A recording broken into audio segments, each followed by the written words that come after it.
See everyone.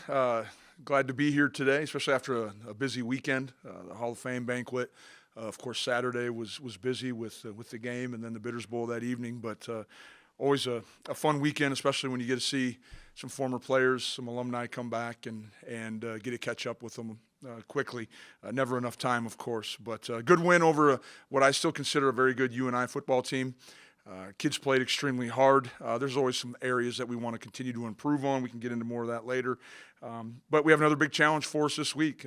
Back on the road, uh, heading to Normal, Illinois to play Illinois State, who I think is a solid football team. You just kind of look at their body of work. They were beating a really good Southern Illinois team with about 9 minutes left in the fourth quarter. Had forced a couple, 2-3 takeaways. Had done some nice things with their run game. And so, we're going to have to be prepared. They got a real good offensive line, a lot of familiar names and faces from the spring. And I think they play really well on defense too, and they should. Coach Spack is a defensive-minded head coach, and I'm sure his priority is making sure that side of the football is ready to go. I think they're probably feel very similar about games than we do. Play really good defense and be able to run the football, and that's been a good equation or a good recipe for success for Illinois State. But with that, I'll open it up for questions. How's your health? James James is day-to-day right now, and Jalen Sundell is going to run today. From what I've visiting with our health people or our medical people, and then otherwise, I believe we are waiting on a brace for Braden Thomas, so he's kind of day-to-day right now. Hopefully anticipating getting him back. I know he went through a workout in the shack here on Saturday morning, just trying to stay in shape, but also doing some things just kind of out of sight rather than be a distraction. And then otherwise, I think we're pretty healthy from Saturday's game. You're from the Valley on the helmet-to-helmet play. Have you heard anything from the officials in the conference? I did. That what we thought was it was they were inaccurate. The decision on the field was wrong. Yeah. But there's nothing I can do about it right now. I mean, it's ifs and buts. I told Matt that we'll find out on Monday if I was right. So it is what it is.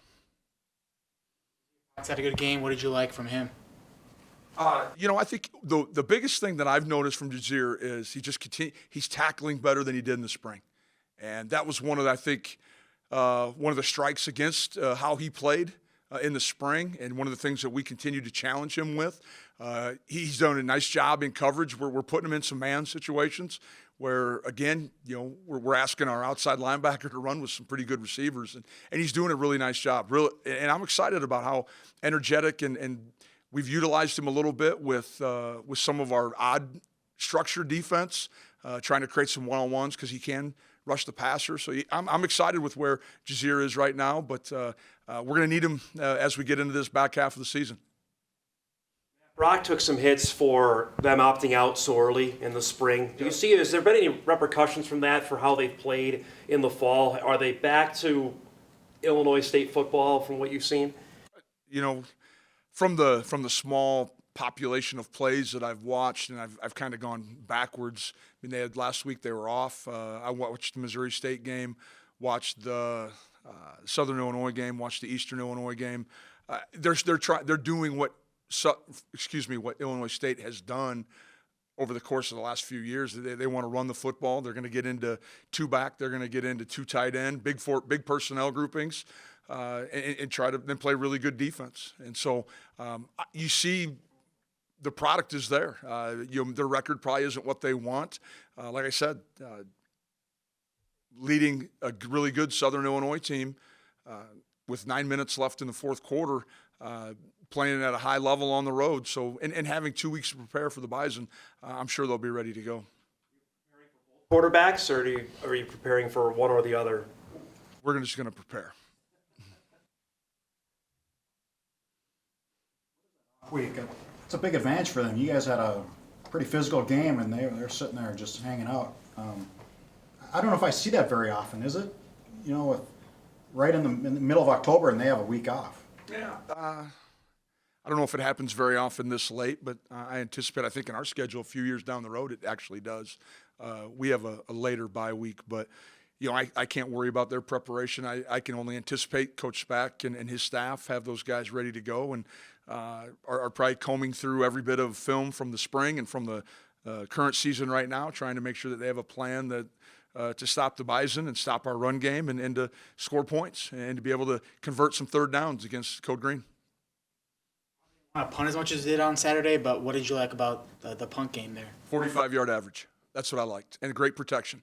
UNI brought some token pressure in some of those situations. I think they needed a big play. They needed to create some momentum for themselves. I thought our kids responded well. Noah Gindorf is kind of our leader. He's the quarterback of our punt team. He makes a lot of the adjustments, a lot of the checks out there. Did a really good job. And Caden continues to hit it well and do a great job there. I should say Mike Florentine and his snaps are, we're talking about a freshman, not really a freshman anymore after you've played 5 games, but a young player out there, big-time situations, doing a great job. Wisniewski's come on. Is it really huge that Kaiser hits the field, like maybe some other positions, where the starter is out? It seems like Wisniewski's playing pretty well.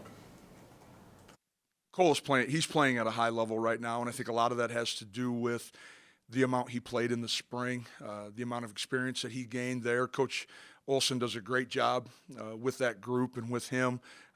When the time is right for James to get back, we're going to continue to utilize both.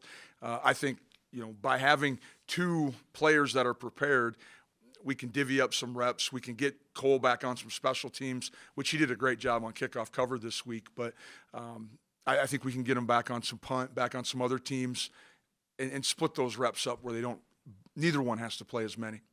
Really small town. When he came here, was he very advanced at all or not, or do you have to develop him quick? No, he extremely sharp football player. Small school, but he understands the game really well. Very disciplined young man, and I think that's part of it. He's a student of the game, writes down everything. He's a big-time note-taker, big-time, asks a ton of questions during meetings, during practice, trying to make sure that he has all the details necessary. So he's what you're always looking for when you try to recruit student-athletes. Game and a half with Westberg at center. Has he been even better than what you imagined when he got thrown in? He's done a really good job. I don't know if I ever had an expectation. I anticipated he was going to be able to step in and we were going to continue to run the football, but he's done really well. Brandon's a young man that we identified, was a camp kid, came to team camp, I think 4 years in a row. We knew who he was a finalist when an offensive lineman is a finalist for Mr. Football, you must be doing something right. You must be standing out. And he's doing a great job right now. I asked him how he felt he did. I just saw him before I left the football facility, and his first response was, well, I could probably be better. And I said, that's not what I asked. How did you really do? And he said, thought he did pretty good. And he was a really good football player. UNI is traditionally has an excellent defensive line, and for him to be able to step in there and for us to run for nearly 200 yards and give up no sacks on the day, that's a positive experience. Coming at Illinois State, I'm guessing they're going to have a huge crowd. Does that UND environment help that in that respect? Haven't gone through it. Oh, I think so. I mean, a lot of our kids have been to a number of different places that have had big crowds in the past, but it will help. I'm sure we'll practice with some noise today. Being an outside venue and having the if I remember correctly, it's been a couple years since I've been out there. I believe the stands are a little ways away from the field. It probably won't be quite as loud, but I know they had 13-5 at their last game, and I would anticipate this one will be packed.